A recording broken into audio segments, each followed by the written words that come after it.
This was sort of unplanned. Just the other night. Oh, it's been a few weeks ago.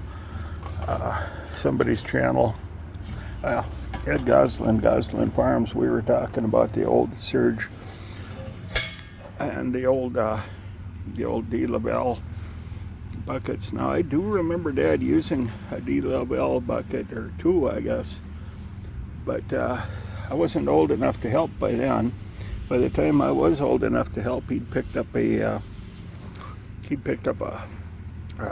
pair of Surge buckets, the ones that you hung the belt on the cow and the cow suspended them off the floor. See, you could set this between two cows and milk the one, and if they're used to you coming up on their left, you remember how that goes. You'd pat the cow's hip before you slid down in between her and the next cow. You'd let them know you were there.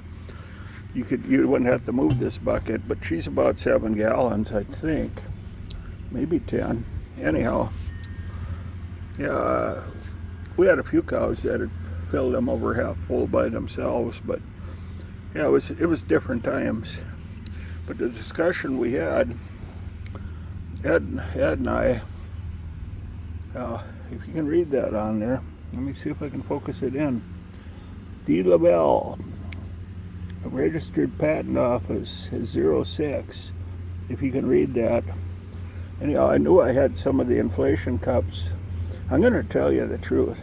And we all survived to adulthood, every last one of us. But I'll tell you the truth, if you remember those old glass brown gallon Hilux jugs, and you'd use a milking machine inflation for a nozzle, they were the best gas can you could have. You didn't spill gas with them. You didn't want to leave them sit out in the sun on a hot day, though. If you're mowing, or if you're, you set it in the shade when you were done with it. You didn't leave it sit out in the sun. But all of us survived. Actually, one of my sisters passed away fairly early. It was cancer, but most of the rest of us, all at least into the 60s, all into the 60s, and some are still going. Anyhow, well, thank you.